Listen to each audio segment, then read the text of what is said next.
Dear students, हमने एक chapter की शुरुआत की थी क्लास 10th के जेंडर, रिलीजन एंड कास्ट, और इसके प्रीवियसली 2 लेक्चर ऑलरेडी हम देख चुके हैं। इस साल एनटीएससी के एग्जाम पॉइंट ऑफ व्यू से इस चैप्टर को हम स्टडी कर रहे हैं। प्रीवियसली हमने जेंडर के ऊपर पूरा अच्छे से डिस्कशन किया, रिलीजन के ऊपर पूरा अच्छे से डिस्कशन किया कि कैसे ये पॉलिटिक्स में अपना इंपॉर्टेंट रोल प्ले करते हैं। ऑलरेडी इन दोनों के ऊपर हम बात कर चुके हैं। Now today we will discuss about caste. Chapter आपकी सिविक्स से आता है, तो ऑलरेडी आप ये बात तो समझ ही चुके होंगे कि कास्ट का भी कहीं ना कहीं पॉलिटिक्स से रिलेशन है। उसी चीज़ को हम समझेंगे आज। But firstly let's see what we have seen earlier, like gender and politics के बारे में डिटेल में डिस्कशन हमने किया था। हमने यहाँ पर ये देखा कि कैसे, देखना समझना, कैसे जेंडर और पॉलिटिक्स के बीच में रिलेशन होता है, जिसमें आपने सबसे पहले पढ़ा कि हमारे यहाँ पर जो लेबर है वो सेक्सुअली डिवाइडेड है। इसके अलावा हमने ये देखा कि कैसे विमेन का जो पोजीशन है सोसाइटी में उसको बेहतर करने के लिए यहाँ पे अलग अलग मूवमेंट चलाए गए। फिर हमने डिस्कस किया कि कैसे लाइफ के अलग अलग हिस्सों में विमेन को स्पेशली डिस्क्रिमिनेशन को झेलना पड़ता है। एंड फाइनली जब हमने ये देखा कि जेंडर इनइक्वालिटी के इश्यूज हमारे सामने क्या हैं, उनको भी हमने फर्स्ट पार्ट में देखा था।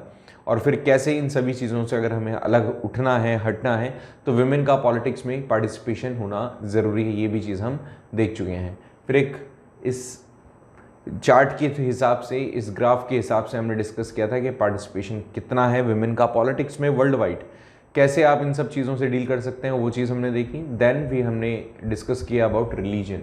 ये सारी चीज़ें हमने डिस्कस की थी। ये वाला तो हमने लास्ट पार्ट में ही डिस्कस किया रिलीजन के ऊपर, ठीक है। रिलीजन क्या होता है, रिलीजन कैसे कनेक्टेड होता है, इन सब को हम देख चुके हैं। और आज जो हम बात करने वाले हैं वो है कम्युनलिज्म के ऊपर। अब समझो, कम्युनलिज्म एक बहुत ही सिंपल सा कंसेप्ट है। इसको 2 वर्ड से मिलकर के बनाया गया है। वर्ड तो नहीं कहूँगा, वर्ड तो बेसिक वर्ड तो कम्युनिटी है, कम्युनिटी। और ये जो ISM होता है ना, लगभग ISM जहाँ पर लग जाता है, ये जो ISM है एक तरीके का आइडियोलॉजी होता है, थॉट होता है, आइडिया होता है। और ये जो आइडिया है ये कहीं ना कहीं लोगों को अलग कर देता है अपनी आइडियोलॉजिकल बिलीव्स के साथ में। जैसे इमेजिन कीजिए, हमने प्रीवियसली बहुत सारे चैप्टर्स में, स्पेशली आपके हिस्ट्री वाले पोर्शन में, नेशनलिज्म इन इंडिया, नेशनलिज्म और नेशनलिज्म इन यूरोप, हमने ये दोनों पढ़े। तो नेशनलिज्म क्या था? सेंटिमेंट्स, आइडियोलॉजिकल बिलीव्स, यही तो थे जो आपको अलग कर रहे थे। तो वैसे ही यहाँ पे कम्युनिटी के हिसाब से भी है सिचुएशंस कि हमारे यहाँ पे जो कम्युनिटीज़ हैं वो किस तरह से अपनी थॉट्स को अलग करती हैं, ठीक है। देखिए यहाँ पे जो शब्द है वो कहाँ से आया है, सबसे पहले उसके ऊपर बात करते हैं। आप ऑलरेडी इस बात को जानते हैं। देखिए ये वर्ड है कम्युनिटी से रिलेटेड। किससे? कम्युनिटी।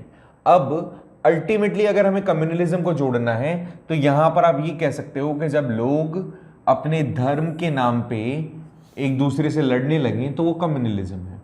मेरा धर्म तुमसे बड़ा है, तुम्हारा धर्म मुझसे छोटा है, अगर ऐसा आप कहने लग जाएं तो वो उसको क्या कहा जाएगा? कम्युनलिज्म। Got it? अच्छा, ये वर्ड आया है कम्युनिटी से, मतलब जब एक पर्टिकुलर काइंड ऑफ कम्युनिटी किसी दूसरे पर्टिकुलर काइंड ऑफ कम्युनिटी के साथ में धर्म को आधार बना करके कहीं लड़ाई करती है या आइडियोलॉजिकल डिफरेंसेस क्रिएट कर लेती हैं, तो that would be consider as communalism. ये हमारे यहाँ पर मैक्सिमम जो कम्युनिटीज़ बनती हैं वो धर्म के आधार पर ही बनती हैं। मुस्लिम्स हो गए, हिंदूज हो गए, इन दो को तो मैं आप बोल सकते हो ना पपेट बना रखा है। बीजेपी वाले हों चाहे आपके कांग्रेस वाले हों, इनिशियल स्टेज पर कांग्रेस वालों ने जो मुस्लिम कम्युनिटी है उसको बेस बनाया, क्योंकि एजुकेशन उनमें थोड़ी कमी वहाँ पर देखने को मिलती है। तो ऐसे में उनके जो राइट्स थे उनको अपने हिसाब से यूज़ करना उन्होंने स्टार्ट कर दिया। फिर दूसरी पॉलिटिकल पार्टीज हैं लाइक बीजेपी, उन्होंने अपनी दूसरी कम्युनिटी को ले लिया। अब ऐसे में हुआ क्या, सोसाइटी पूरे तरीके से बट गई। वहाँ पे 2 कम्युनिटीज़ बन गई जिनका जो बेस था वो रिलीजन था, और ऑफ कोर्स रिलीजन अगर बेस है तो लड़ाई होना तो तय है। तो ऐसा ही कुछ यहाँ पर हुआ। आगे देखें इसको, तो देखिए यहाँ पर एक सिंपल सा डेफिनेशन हमारे सामने है कि जब आप एनकरेज करें रिलीजियस फंडामेंटल को और उससे सोसाइटी धर्म के आधार पर डिवाइड हो जाए और ऐसे में एक दूसरे के लिए हेट क्रिएट हो जाए, तो सोसाइटी के अंदर टेंशन बढ़ जाती है। और उससे सेक्युलरिज्म के ऊपर क्वेश्चन मार्क आ जाता है। ठीक है, बात समझे? फिर से मैं बोल रहा हूं कि group A and group B, group A is there and group B is there. ठीक है, देखिए एक सेकेंड, ग्रुप बी, ठीक है, I don't know what is happening. Okay, so यहां पे ग्रुप ए और ग्रुप बी के बीच में इमेजिन कीजिए, यहां पर ये लोग Hindu and if they are Muslim, तो अब होगा क्या, इन दोनों के बीच में अगर कम्युनलिज्म आ जाता है तो या तो they will feel better and may be ये वाला, ये अपने आप को अच्छा महसूस करेंगे, ऊपर महसूस करेंगे, और ये अपने आप को। ऐसे में बात समझना, ऐसे में सेक्युलरिज्म के ऊपर एक क्वेश्चन मार्क आ जाता है। अब क्या होता है वो क्वेश्चन मार्क, वो भी बात करेंगे। यहां पे सोसाइटी में डिवीजन क्रिएट हो जाएगा, ये डिवीजन क्रिएट हो गया, सोसाइटी के अंदर एक दूसरे के लिए हेट क्रिएट हो जाएगी। जब ग्रुप ए और ग्रुप बी के बीच में ये आपने कंपटीशन लगा दिया कि तुम बेहतर ज्यादा कि मैं बेहतर ज्यादा, तो ऐसे में इन दोनों के बीच में टेंशन क्रिएट होगी and that tension will give you the divisions, and ये कहीं ना कहीं क्वेश्चन मार्क भी क्रिएट करेगा सेक्युलरिज्म पे। अब बात समझ में आनी चाहिए हमें कि सेक्युलरिज्म क्या होता है। सेक्युलरिज्म क्या होता है मैक्सिमम बच्चे जानते हैं, क्लास 8th में पढ़ के आए हैं पूरा का पूरा एक चैप्टर, क्लास 8th में पूरा का पूरा एक चैप्टर पढ़ा है सेक्युलरिज्म पे। क्या होता है सेक्युलरिज्म? देखिए, सेक्युलर होना धर्मनिरपेक्षता कहलाता है।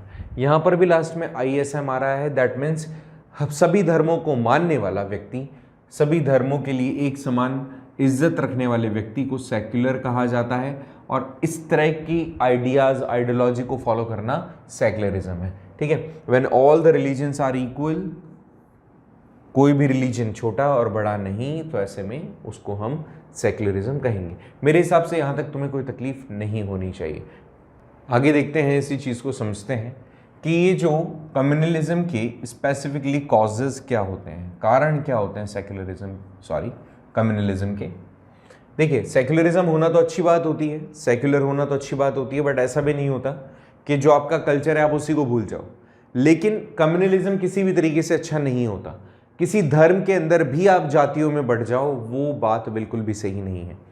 जैसे हिंदू धर्म है, तो अगर हिंदू अगर कोई व्यक्ति है तो उसमें भी वो ब्राह्मण्स,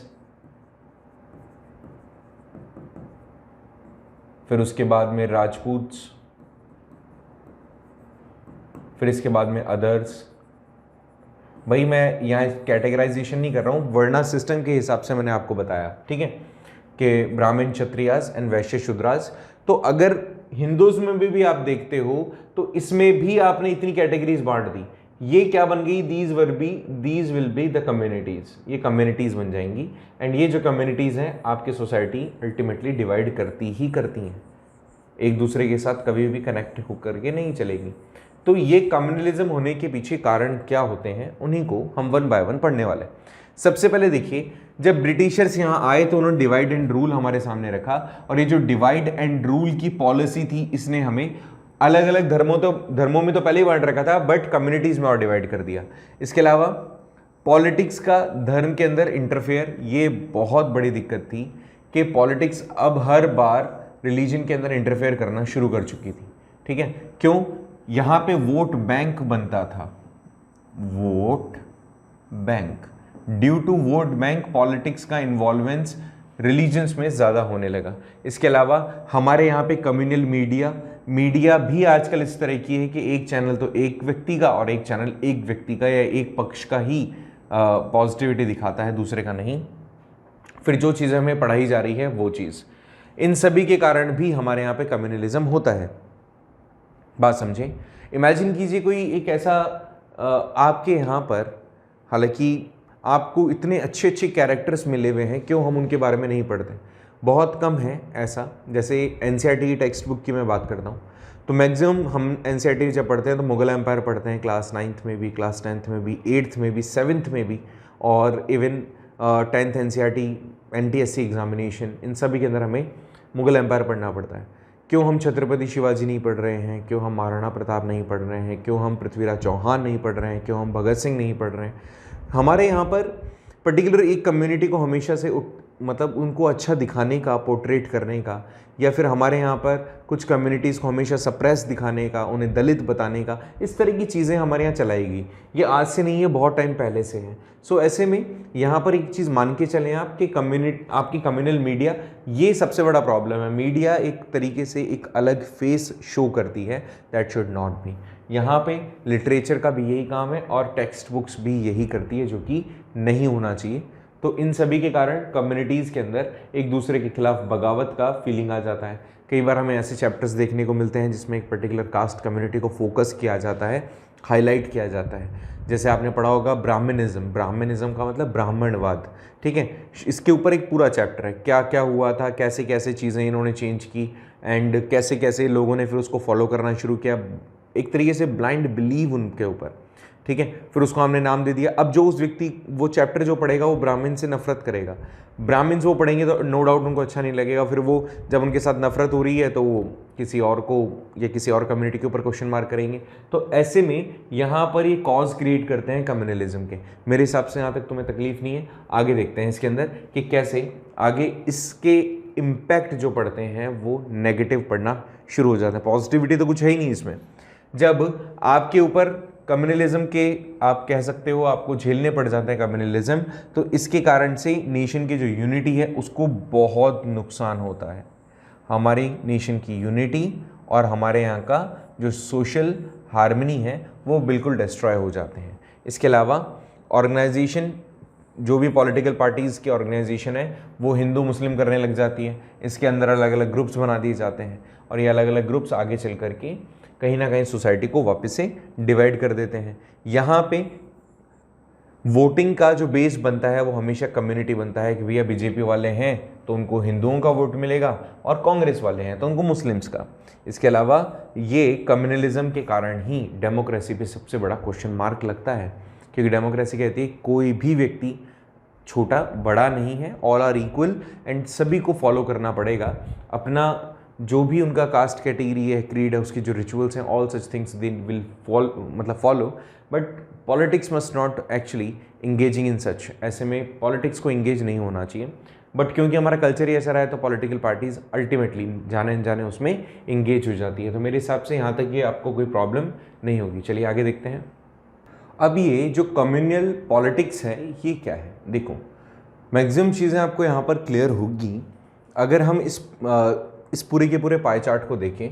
तो यहाँ पर देखो इसने क्या बताया, the population of different religion community या रिलीजियस कम्युनिटी इन इंडिया 2011 के हिसाब से बात करते हैं तो यहाँ पे जो हिंदू थे वो 79% थे, मुस्लिम 14% थे, क्रिश्चियन अप्रॉक्स 2% थे, सिख 1.7% और ओवरऑल अगर कुछ बची हुई कम्युनिटीज़ हम देखें तो उनका लगभग बहुत ही कम, लगभग 2% के आसपास ये पूरा का पूरा डिफरेंट जो अदर रिलीजन्स थे वो थे।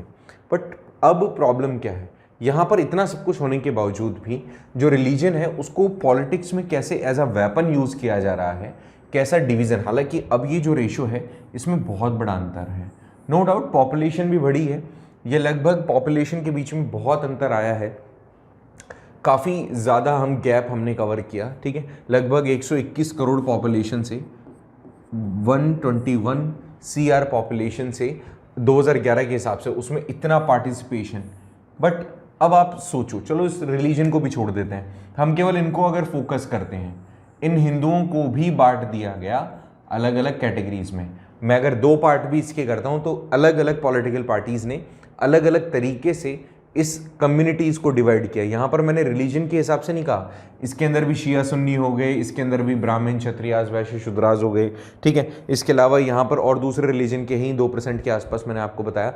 तो इधर समझो आप कितना बड़ा प्रॉब्लम है हमारे देश में कि पॉलिटिक्स के अंदर इसको एज अ वेपन यूज किया जा रहा है। यहाँ पे जितनी भी पॉलिटिकल पार्टीज हैं वो अपने अपने हिसाब से कम्युनलिज्म करती हैं, कम्युनिटीज़ को डिवाइड करती हैं।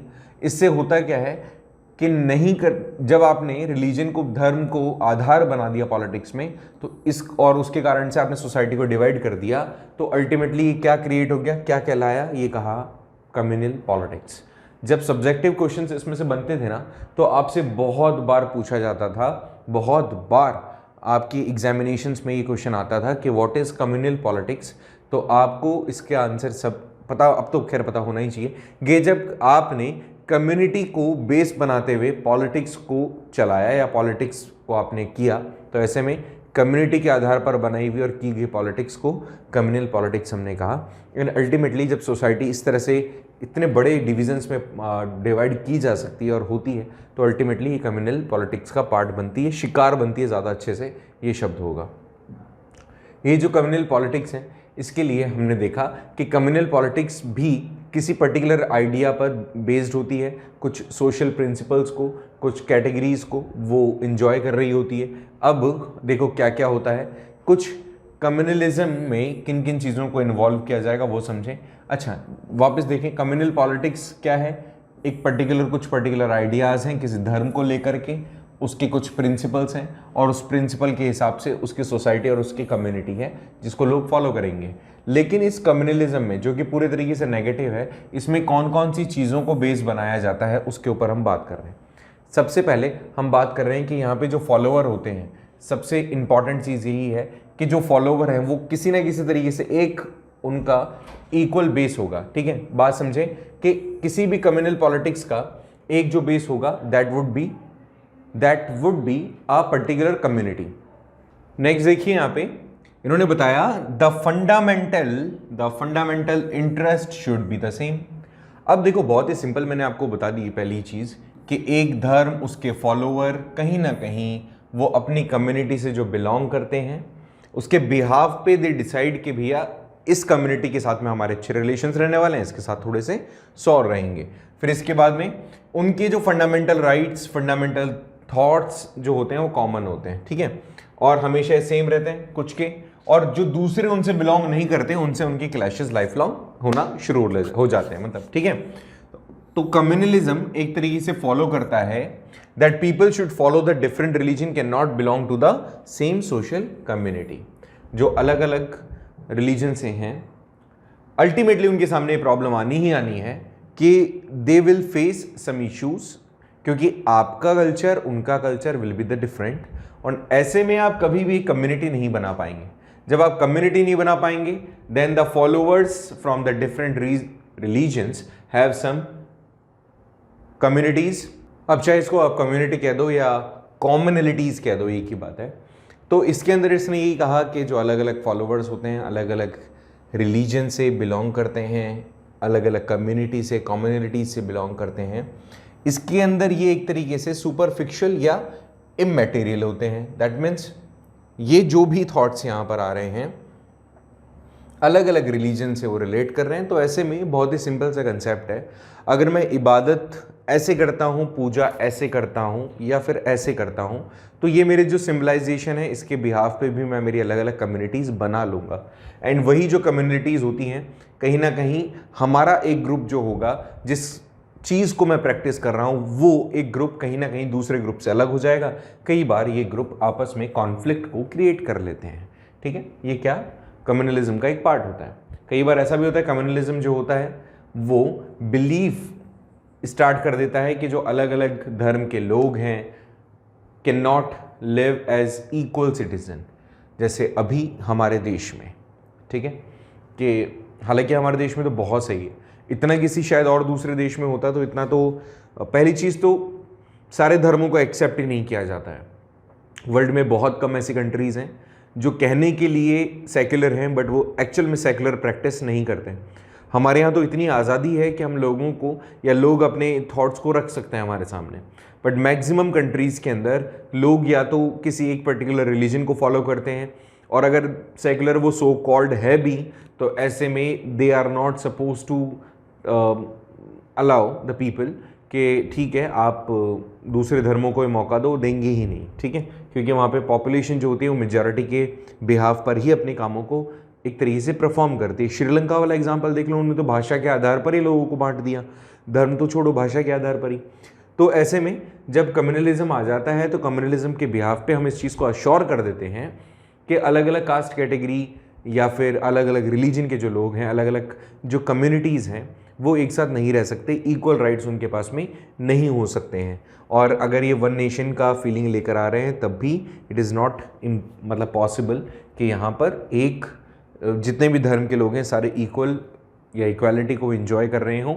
ऐसा होता है, देखने को मिलता है कि एक ना एक तो डोमिनेट होता ही होता है और दूसरे जो होते हैं उनको पूरे देश के अंदर एक तरीके से बियर करना पड़ता है जो भी चीज़ें उनके ऊपर थोपी जा रही है।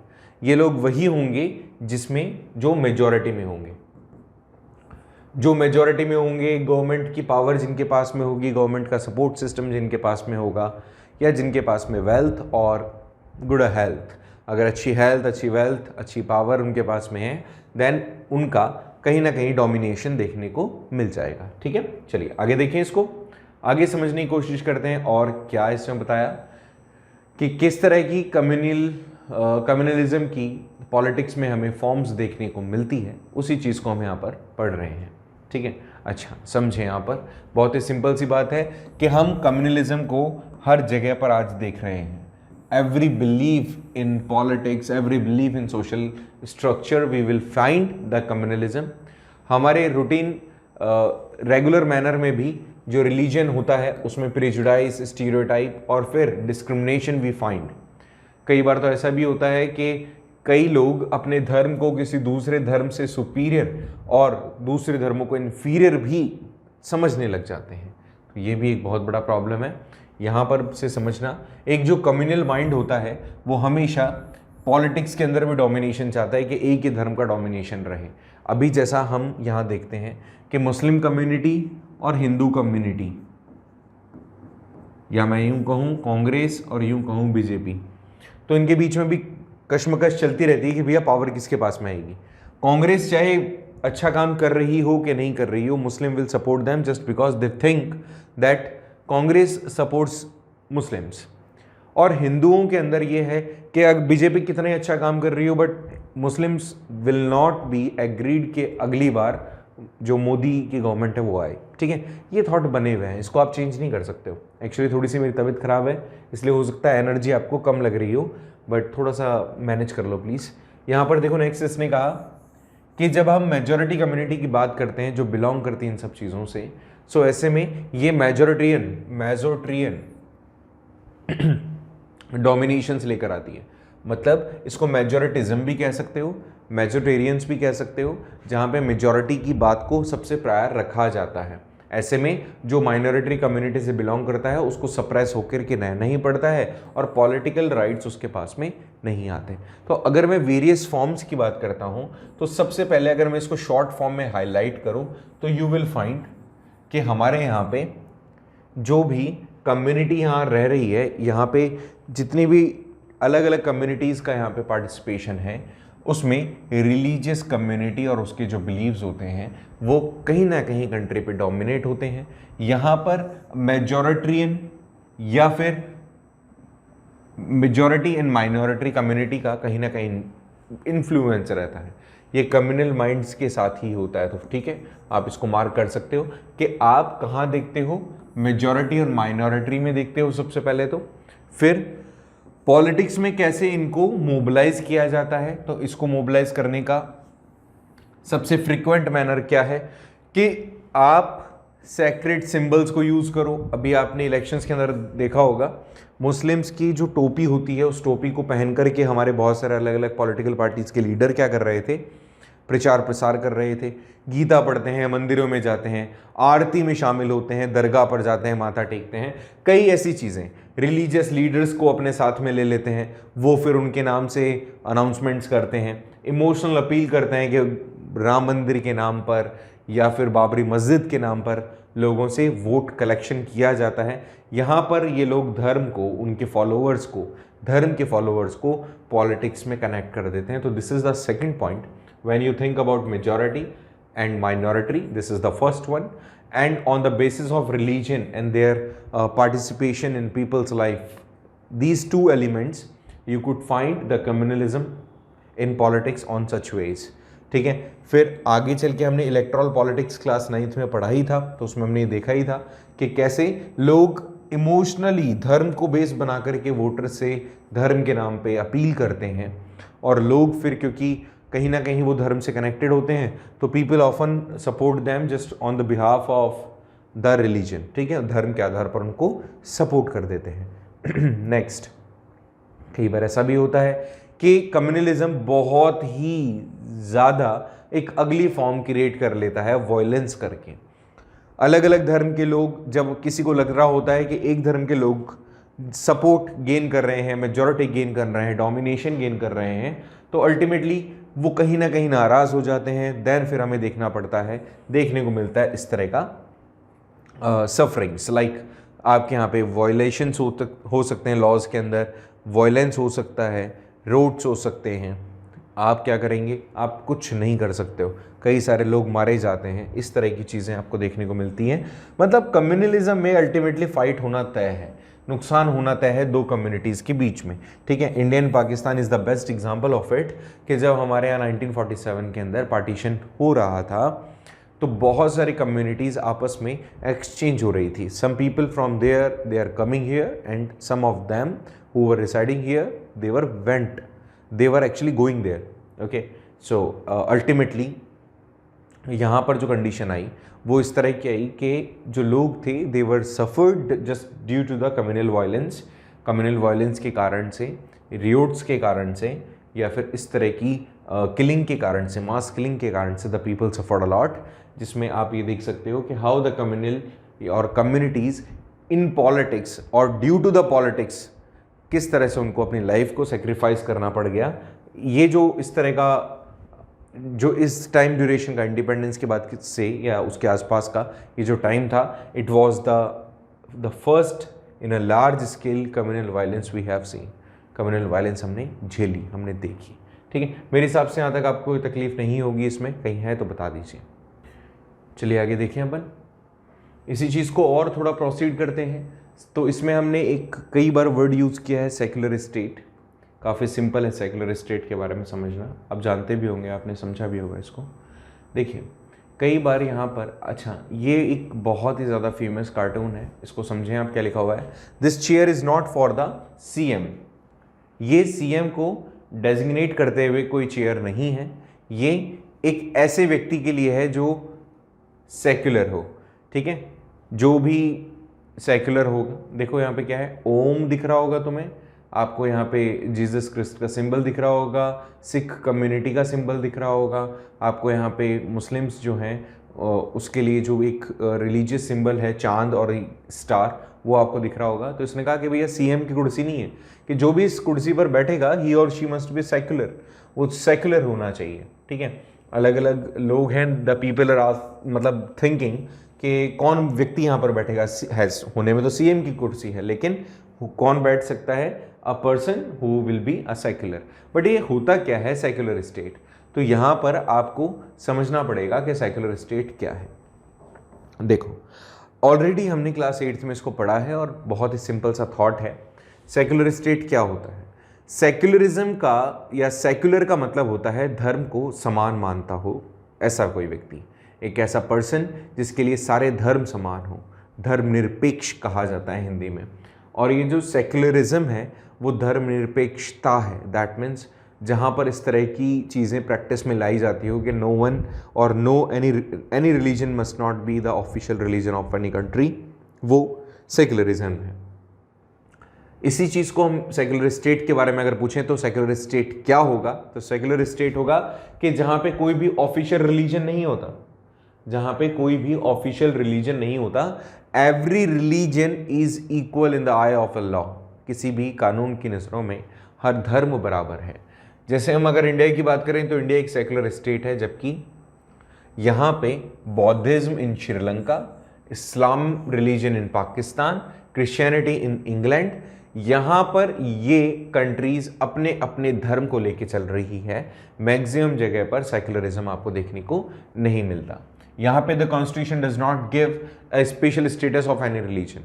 हमारे यहाँ पर चाहे कोई ऑफिस हो, चाहे स्कूल हो, चाहे कोई भी बिल्डिंग हो, वहाँ पर किसी एक धर्म को आप प्रॉस्परस बनाने के लिए प्रैक्टिस नहीं कर सकते हो, ठीक है। अगर मैं यूँ कहूँ कि मेरा एक निजी विद्यालय भी है, अगर मेरा एक प्राइवेट स्कूल भी है, तो I can not make that school on the basis of religion. मैं उस स्कूल को मेरे धर्म के आधार पर नहीं बना सकता, या whatever the practice I am making it perform there, so वो भी चीज़ मैं पॉसिबली वहाँ नहीं कर पाऊँगा, क्योंकि शिक्षा और या ऑफिसेज वगैरह जो है वहाँ पे किसी धर्म को हम नहीं लेकर आ सकते, किसी एक धर्म को हम प्रैक्टिस नहीं करवा सकते।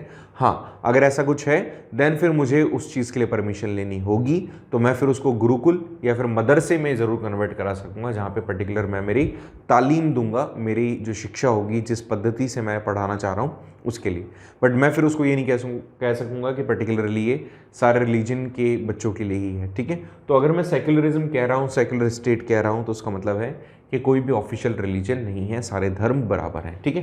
ये चीज़ मेरे हिसाब से तुम्हें समझ में आ गई होगी, कोई इसमें स्पेसिफिकली और कोई इतना टफ तो कोई बात था नहीं, ठीक है। आगे देखिए यहाँ पर क्या हुआ है। तो हमारे कॉन्स्टिट्यूशन ने हर एक इंडिविजुअल को, हर एक कम्युनिटी को फ्रीडम दी है कि वो किसी भी धर्म को प्रैक्टिस कर सकते हैं, किसी भी रिलीजन को फॉलो कर सकते हैं, किसी भी जो भी वो अपने धर्म को प्रोपोगेट करना चाह रहे हैं, प्रैक्टिस करना चाह रहे हैं, परफॉर्म करना चाह रहे हैं, तो they could do, no one will stop them, कोई उनको रोकेगा नहीं भैया, ठीक है। बात समझ में आ गई। अगले पॉइंट में अगर आप देखें तो यहाँ पर बताया कि आपका जो कॉन्स्टिट्यूशन होगा वो जितने भी डिस्क्रिमिनेशंस होते हैं उन सभी को ख़त्म करता है जो भी धर्म के आधार पर होते हैं, क्योंकि कॉन्स्टिट्यूशन ने तो ये माना है कि आपके यहाँ पर सेक्युलरिज्म है और सेक्युलरिज्म में सभी रिलीजन इक्वल होते हैं, तो उसके बिहाफ पे आप डिस्क्रिमिनेशन नहीं कर सकते हो। कॉन्स्टिट्यूशन तो ये सारी चीज़ें आपको देता है। यहाँ पर ऊपर वाले पॉइंट में भी ये बताया कि कॉन्स्टिट्यूशन हर एक इंडिविजुअल को, हर एक ग्रुप ऑफ कम्युनिटीज़ को ये मौका देता है कि अपने धर्म के हिसाब से वो आज़ाद हैं, जिसको फॉलो करना चाहें कर सकते हैं, जिसको प्रैक्टिस करना चाहें प्रैक्टिस कर सकते हैं, जिसको प्रचार प्रसार करना चाहें वो भी कर सकते हैं।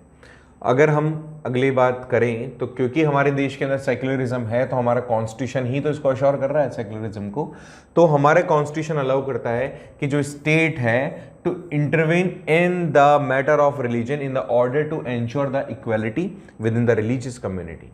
For example ban of untouchability.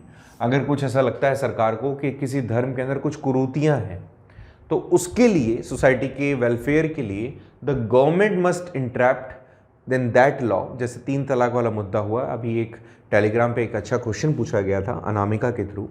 उसने बोला कि सर कई बार ऐसा होता है कि आप सिविल कोड हम यूज़ करने की बात कर रहे होते हैं, ये सिविल कोड आखिर है क्या चीज़, ठीक है, और सिविल कोड का मतलब क्या होगा। तो जैसे आपको नेपोलियन वाला पता है ना किस्सा, वैसे ही कई बार क्या होता है बेटा कि बहुत सारे लोग ऐसे होते हैं जो अपने धर्म का आधार बनाते हुए वो ये कह देते हैं कि हमारे धर्म में तो ये चीज़ जायज़ है, जबकि वो चीज़ सोसाइटी के लिए अच्छी नहीं होती।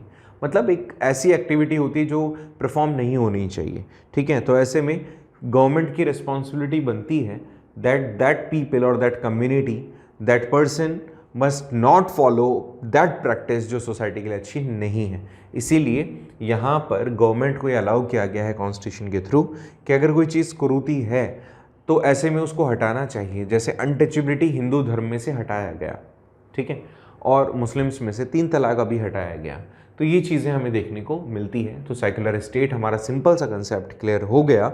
सेक्युलर स्टेट एक ऐसा कंसेप्ट होता है जहाँ पे द कॉमन पीपल और common personalities must not follow any particular religion. मतलब फॉलो तो कर सकते हैं, sorry for my words, follow तो कर सकते हैं, but government can not promote, propagate any particular religion because there is no official religion of country. The individual can perform, they are free to choose any religion, any practices they want to perform, they can do, but government or any individual department of this related to the government cannot perform such. कोई official religion नहीं है, सारे धर्म, सारे लोग अलग अलग धर्मों के, अलग अलग जातियों के विल बी इक्वल। वो कैसे होंगे? एक समान होंगे, ठीक है। मेरे हिसाब से यहाँ तक समझ में आ गया होगा। चलिए आगे देखें।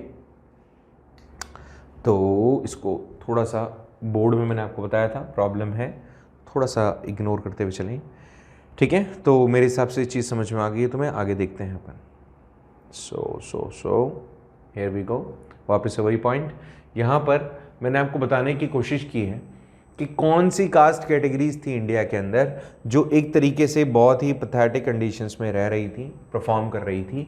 अगर मैं बात 2000 की करता हूँ, सन 2000 के हिसाब से पॉवर्टी लाइन की बात करता हूँ, तो जो एसटी कैटेगरी है उसके अंदर लगभग 100% में से 46% in rural areas and 36% in urban areas people were living on the poverty line.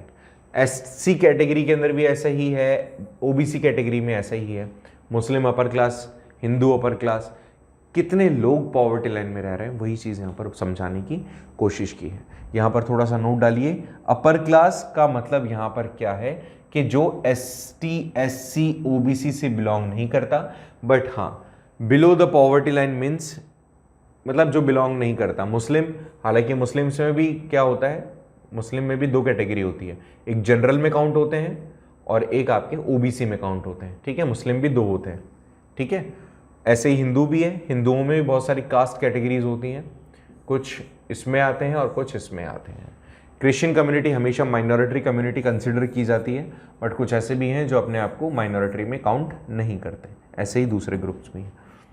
Comparison का अगर अपन करते हैं तो you will not find them in, मतलब you will find them in different categories, ठीक है। ये तो इसको तो क्या ही समझाएं अपन, आप समझ सकते हैं। और देखिए अलग अलग फॉर्म्स, ये हमने ऑलरेडी पढ़ लिया है, अलग अलग फॉर्म्स कास्टिज्म की already we have studied.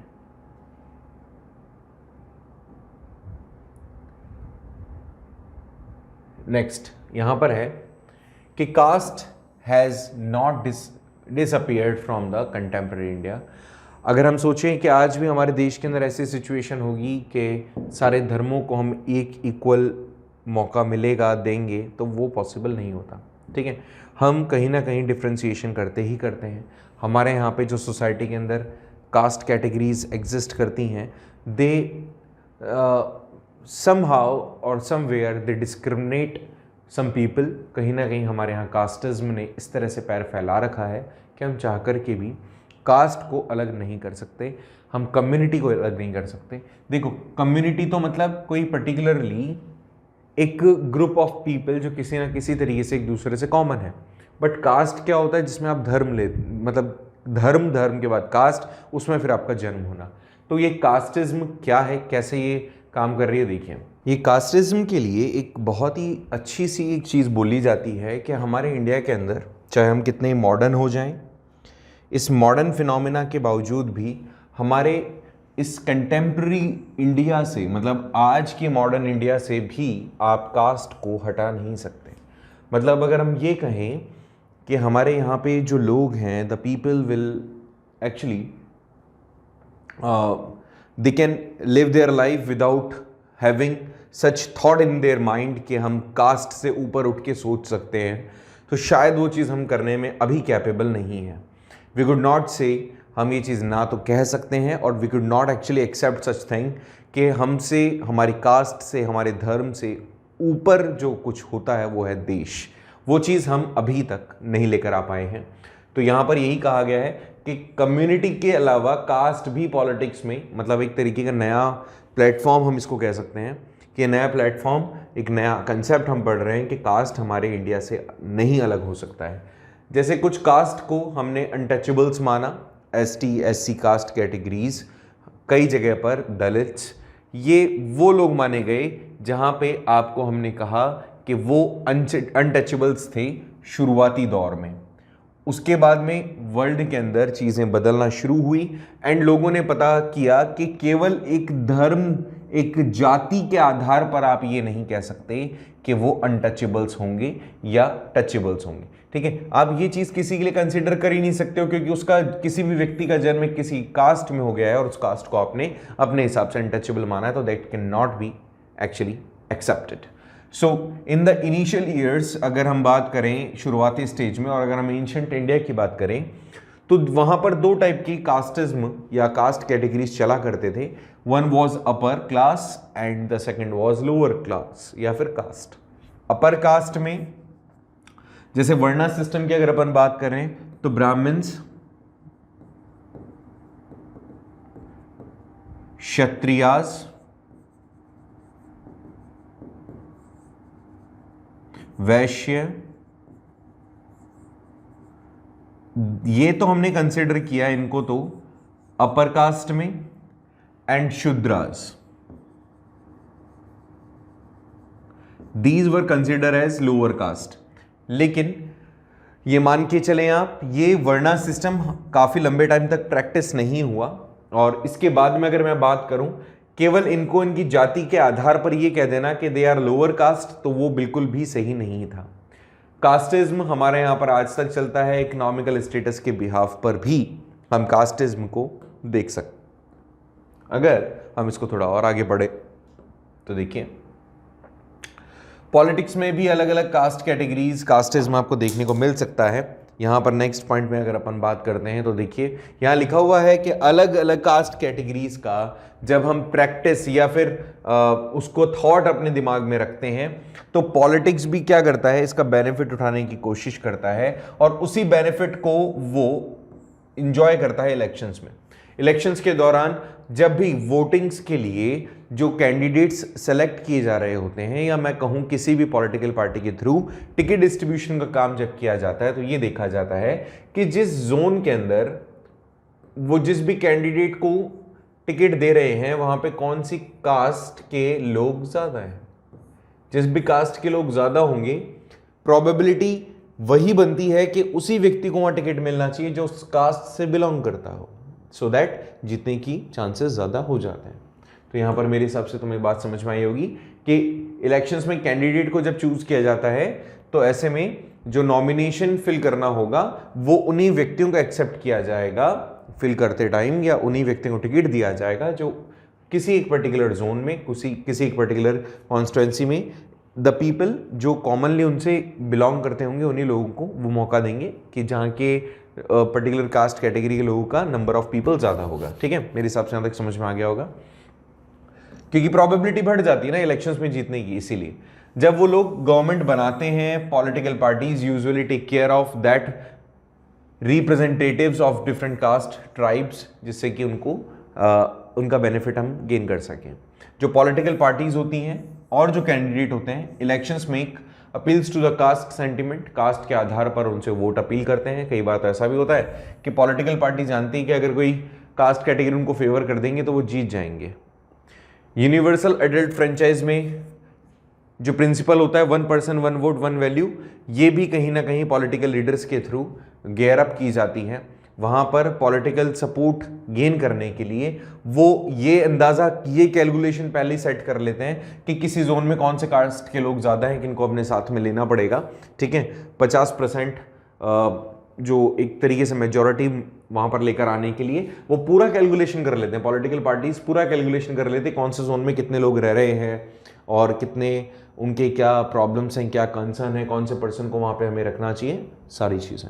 Can you imagine कितना ये वर्क करते होंगे।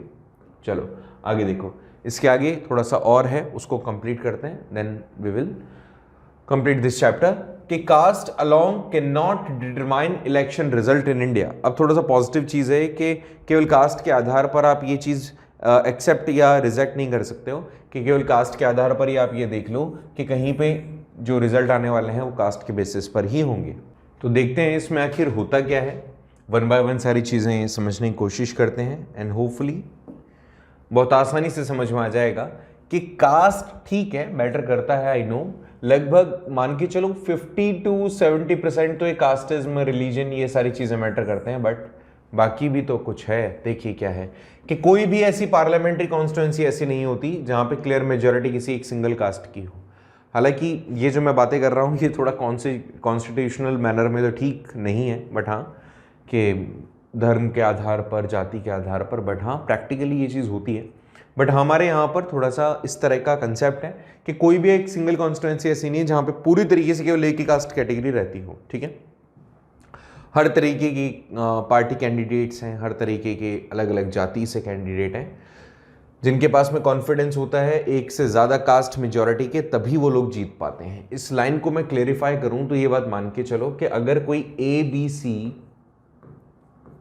3 कैंडिडेट इलेक्शन लड़ रहे हैं ना, तो इन और अगर मैं बात कहूं कि वहां पे 4 ग्रुप रह रहे हैं, तो इनको किसी एक, मैंने कहा ये शर्मा है, ये वर्मा है, ये खान है, ठीक है।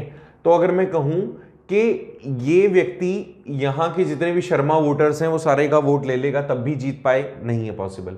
तो इसको कहीं ना कहीं कम से कम एक से ज्यादा कास्ट कैटेगरीज का सपोर्ट चाहिए होगा तब जाके इलेक्शन जीत पाएगा। इसलिए भी हम ये बात कह सकते हैं कि केवल कास्ट से आप इलेक्शन नहीं जीत सकते।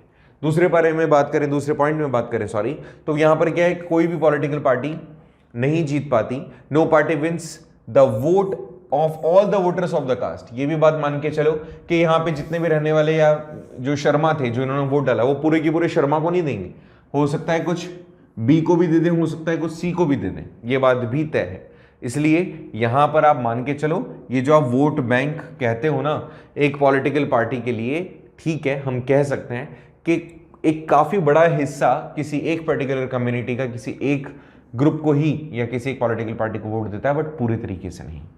तीसरे पॉइंट में बात करें तो बहुत सारे पॉलिटिकल पार्टीज ऐसी हैं may put up the candidates from the same caste. Already हमने पढ़ा कि कास्ट का दायरा बढ़ाने के लिए, जैसे यहाँ पर ये 4 कैटेगरीज थी, इसमें से ये देखा जाएगा कि कौन सी कास्ट के लोग ज़्यादा हैं, तो उसी कास्ट के कैंडिडेट की प्रोबेबिलिटी जीतने की ज़्यादा होती है। हालांकि हमने ऊपर के 2 पॉइंट में पढ़ा कि ऐसा ज़रूरी नहीं कि पूरा का पूरा वोट मिले, ऐसा भी ज़रूरी नहीं कि सेम कास्ट के वोट भी मिल जाए पूरे के पूरे, लेकिन हाँ प्रोबेबिलिटी ज़्यादा होती है कि ज़्यादा लोग जिस कास्ट कैटेगरी के हैं उसी व्यक्ति को वहाँ पर लाया जाए।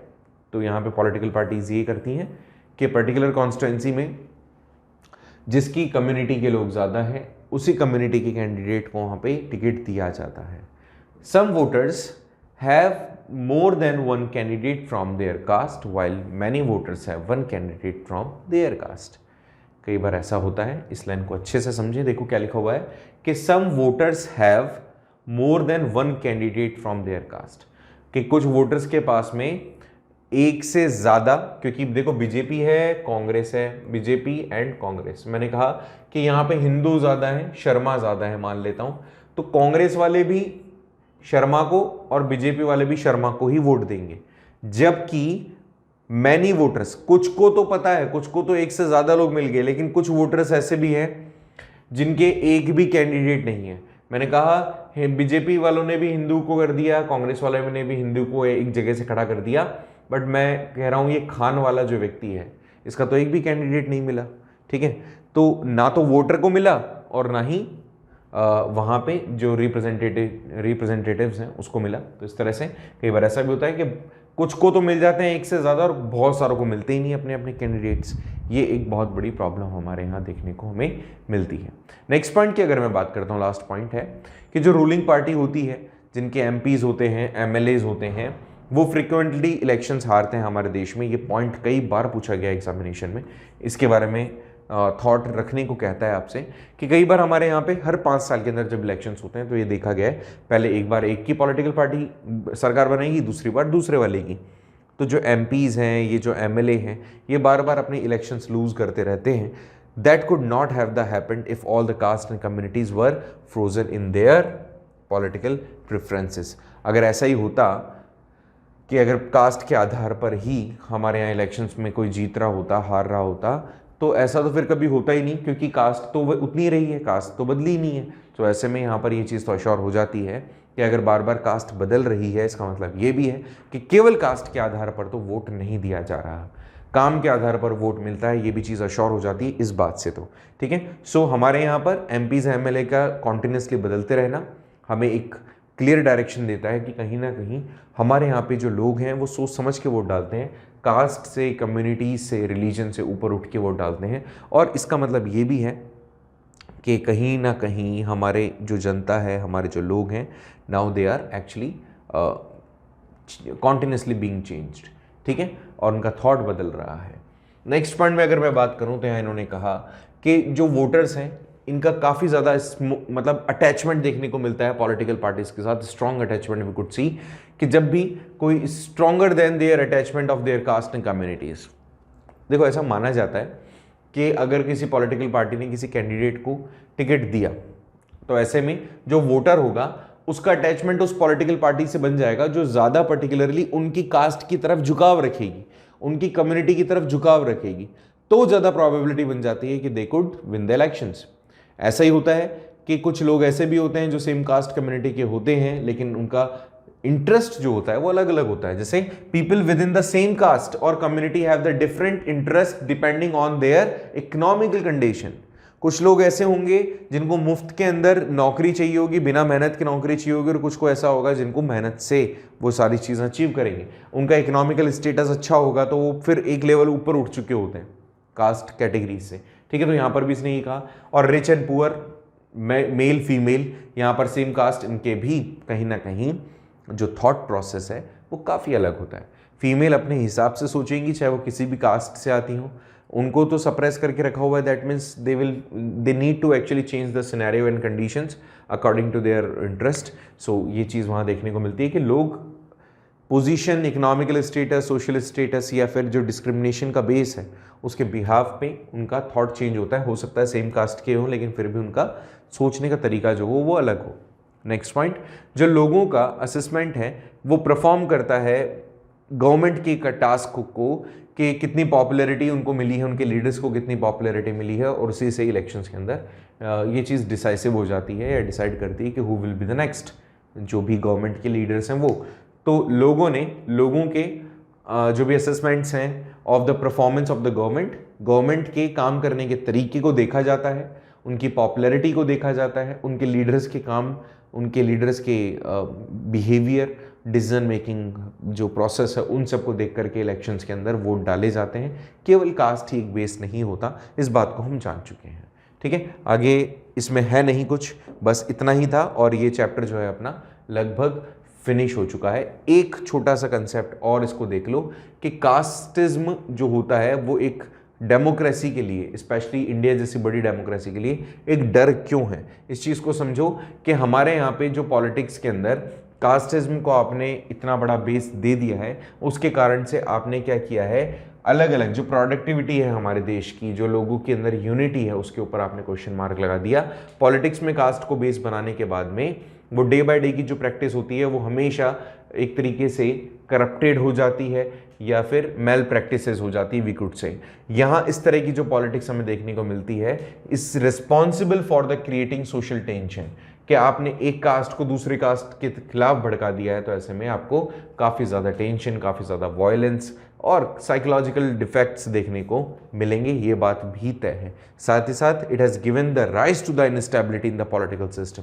हर बार आप 5 साल के अंदर अलग अलग गवर्नमेंट को मौका दोगे, और जो कि सही नहीं है। कोई भी कॉन्टिन्यूसली एक लंबे टाइम तक गवर्नमेंट काम नहीं कर रही होती ना, तो फिर वो अपनी अच्छी पॉलिसीज़ को इम्प्लीमेंट कर ही नहीं पाती है, बिकॉज उनको टाइम नहीं मिल पाता है किसी सही चीज़ के लिए। सो यहाँ पर यही चीज़ कहा कि अगर आपने मौका नहीं दिया किसी गवर्नमेंट को, सो वो अपने बेहतर तरीके से वो परफॉर्म नहीं कर पाएंगे, और जब वो बेहतर तरीके से परफॉर्म नहीं कर पाएंगे तो ये बात भी आप मान के चलें कि जो टारगेटेड आपने सेट किए हैं वो टारगेट आप अचीव नहीं कर सकते हैं, ठीक है। सो होपफुली मेरे हिसाब से ये वाला भी पॉइंट तुम्हें समझ में आ गया होगा। देखिए ये सारी चीज़ें तो तुमने समझ ली, अब समझने वाली बात है कि अगर इतना सारा सब कुछ चल रहा है तो गवर्नमेंट कैसे इस कम्युनलिज्म को, कैसे इस कास्टिज्म को हटा सकती है। लास्ट टॉपिक और देख लेते हैं, इसके बाद में ये चैप्टर अपना फिनिश हो जाएगा। चलिए, मैं सोच रहा था कि इसको नेक्स्ट स्टेप में अपन कंप्लीट करें, बट आज ही हो रहा है तो चलिए कोई बात नहीं, इसको भी हो जाने देते हैं कि कौन से ऐसे स्टेप्स हैं जो कास्टिज्म को, कम्युनलिज्म को हटाने के लिए गवर्नमेंट इनिशिएटिव लेती है। सो उसको समझने के लिए यहाँ पे कुछ मैंने 5 पॉइंट्स लिखे हुए हैं। सबसे पहली चीज़ है कि हिंदू रिलीजन के अंदर नो डाउट आपने देखा होगा अनटचेबिलिटी काफ़ी ज़्यादा थी। हमने रीति रिवाज जो हमारे थे उस तरह के हमने सेट कर लिए थे दिमाग के अंदर कि ये कास्ट कैटेगरी, इसमें बच्चा जो जन्म ले रहा है वो अनटचेबल है बाय द बर्थ, ठीक है, बचपन से ही अनटचेबल माना जाएगा। तो अनटचेबिलिटी को हमने ख़त्म कर दिया है। इंडियन कॉन्स्टिट्यूशन इस तरह की कोई भी चीज़ें जो हमारे इंडिया की यूनिटी, डिग्निटी के ऊपर एक तरीके से क्वेश्चन मार्क लाती हैं, लगाती हैं, उसको हम लगभग ये मान के चलते हैं कि शुड नॉट बी, वो नहीं होना चाहिए। तो अनटचेबिलिटी हमारे यहाँ पर अबॉलिश कर दी गई है। दूसरी चीज़, द फंडामेंटल राइट्स हमारे यहाँ पर दिए गए हैं कॉन्स्टिट्यूशन के अंदर, जिससे कि सभी लोग इक्वालिटी इंजॉय कर सकते हैं, फ्रीडम अपनी इंजॉय कर सकते हैं। अब जब उनके पास में इक्वालिटी है तो कोई सी भी कास्ट से वो बिलोंग करते हो, उनको तो कोई दिक्कत होनी नहीं चाहिए, क्योंकि राइट का एक्चुअल में, फंडामेंटल राइट का एक्चुअल में वहीं पर आपको अपना मौका मिलेगा सही तरीके से उसको यूज करने का, जब आपको लगेगा कि कोई आपके साथ में डिस्क्रिमिनेशन कर रहा है। So this is the reason कि आपको राइट्स दे दिए गए हैं, तो अब तो आपके साथ डिस्क्रिमिनेशन हो ही नहीं सकता, लेकिन बट फिर भी हो जाता है प्रैक्टिकल लाइफ के अंदर। तो रिजर्वेशन दिया गया उन कास्ट कैटेगरीज को, जो कास्ट कैटेगरीज दलित कंसिडर की जाती थी, अनटचेबल इनको कंसिडर किया जाता था, so that they got the chance to join themselves in a main stream of the society. Society की जो मेन स्ट्रीम है, जो मुख्य लोग हैं, उनके साथ में जुड़ने का मौका मिले। तो रिजर्वेशन भी दिया गया है एसटी कैटेगरी को, एससी कैटेगरी को, बैकवर्ड क्लासेस को, सो that they could also get the chance कि उनको भी मौका मिले गवर्नमेंट जॉब्स में, गवर्नमेंट इंस्टीट्यूशन में, गवर्नमेंट हॉस्पिटल्स में, पार्लियामेंट में इवन, कि वो भी लेजिस्लेचर का पार्ट बन सके, लॉ मेकिंग बॉडीज का पार्ट बन सके, और वो भी एक्चुअली सामने आ सके, फ्रंट में आके अपनी जो भी एस्पिरेशंस हैं या फिर और भी जो कोई कंडीशंस हैं वो सामने ला सकें। डायरेक्टिव प्रिंसिपल्स रखी गई हर स्टेट के लिए, कि स्टेट को ये अथॉरिटी दी गई कि भैया आपके यहाँ पर जो भी लोग हैं, जिस भी कास्ट कैटेगरी के हैं, you must give them right कि वो अपने हिसाब से, मतलब आप अपने हिसाब से काम कर सको, आपके ऊपर बर्डन कोई ना डाल सके, आपको मौका मिले, आप अपने हिसाब से रूल्स मॉडिफाई करो, और आपको लगता है कि आपकी डेवलपमेंट के लिए ये चेंजेस लाने ज़रूरी हैं, तो यू कुड डू दैट। आपको ये मौका दिया गया directive principle of state policy के through. States is the duty bound to promote and protect their dignity, their interest, and जो भी वहाँ पर रहने वाले लोग हैं उन सभी के बीच में एक प्योर बॉन्ड वो बना के रख सकें, इस चीज़ के लिए डायरेक्टिव प्रिंसिपल्स रखे गए। इसका सिंपल सा कंसेप्ट है कि जो एग्जिस्टिंग लॉज हैं उसको आप अपने हिसाब से मॉडिफाई कर सकते हो। एसटी कैटेगरी, एससी कैटेगरी, इनके बीच में या और मेन सोसाइटी के जो ग्रुप्स हैं उनके बीच में इक्वलिटी बनाने के लिए, यूनिटी लाने के लिए आप जो बदलाव चाहते हैं वो आप कर सकते हैं। एजुकेशन को प्रमोट करना ज़रूरी है। अच्छी education can give us the good और ग्रेट सोसाइटी। एक अच्छे जो आर्टिस्ट हैं, अच्छी एक सोसाइटी जो क्रिएटर्स हैं, वो हमारे लिए एक अच्छा बेहतर समाज बना पाएंगे अगर अच्छी एजुकेशन उनको मिल रही है, अच्छी तालीम उनको मिल रही है, संस्कार उनको मिल रहे हैं। तो ये जो कास्टिज्म वाला कंसेप्ट है वो ख़त्म हो सकता है। ज़्यादा से ज़्यादा लोग अगर इस चीज़ को समझेंगे कि casteism is just a kind of name और जस्ट अ टाइटल, ये किसी को ना तो अपर और किसी को ना लोअर कंसिडर कर सकता है, ठीक है। इंटरकास्ट मैरिजेस एक बहुत अच्छा कंसेप्ट होगा कि जिसके अंदर दूसरी कास्ट के लोग हर एक कास्ट में अपनी शादी कर सकें। आज तक तो हमारे ये नहीं हो पाता, अपनी मर्जी से शादी नहीं हो पाती है। तो ऐसे में यहाँ पर यही बात बताई गई कि इंटरकास्ट मैरिजेस अगर हम अलाउ करते हैं, सोसाइटी में उसको एक्सेप्ट किया जाता है, तो एक बहुत अच्छा सिचुएशन क्रिएट हो जाएगा। ये जो छोटा बड़ा अपर कास्ट, लोअर कास्ट, ये रिजर्वेशंस, ये अनटचेबिलिटीज़, ये जो कुछ भी है वो ख़त्म हम कर पाएंगे अगर इस तरह की कोई चीज़ होती है। तो हमारे यहाँ पे जो भी पॉलिटिकल पार्टीज़ हैं वो भी इस चीज़ को समझें कि अलग अलग कास्ट कैटेगरीज केवल वोट बैंक नहीं है, they are the responsibility of those जिन्होंने उनके नाम पे वोट लेने का सोचा है। ये उनकी रिस्पॉन्सिबिलिटी कि उनको आगे कैसे बढ़ाया जाए। क्यों ऐसा है कि हमारे यहाँ पर आज तक लोग लिटरेट नहीं हो पा रहे हैं, जबकि आज़ादी को हमारे लगभग 70 साल हो गए। क्यों ऐसा हो रहा है कि आज भी जो अनपढ़ है वो केवल एक तरीके से वोट बैंक बना हुआ है, उसका आपने वोटर आईडी कार्ड बना दिया और उसको केवल हर 5 साल में आप यूज़ करते हैं, उस आदमी को, उस औरत को। तो इन सब चीज़ों को हमने समझा कि कैसे पॉलिटिक्स में इन सभी चीज़ों का एक बहुत ही इंपॉर्टेंट रोल है। We can not remove them from our life, we can not actually exclude it from our daily political life. हम इन सब चीज़ों को अलग नहीं कर सकते हैं। होपफुली आपको ये सारी चीज़ समझ में आ गई होगी। मेरे हिसाब से आपको कोई तकलीफ नहीं है। We will discuss a new chapter in the next class. आज थोड़ा सा वीकनेस मुझे लग रहा था, हो सकता है मेरे लेक्चर्स भी थोड़ा आज आपको बोरिंग लगा हो, बट ठीक है, चल सकता है एक आज थोड़ा सा, ठीक है। सो नेक्स्ट क्लास में मिलेंगे एक नए चैप्टर के साथ में। अगर आपको कहीं प्रॉब्लम है इसमें तो ज़रूर कमेंट बॉक्स में मुझे बता दीजिएगा, मैं सॉल्व करने की कोशिश करूँगा। थैंक यू सो मच, मिलते हैं नेक्स्ट क्लास में। Thank you.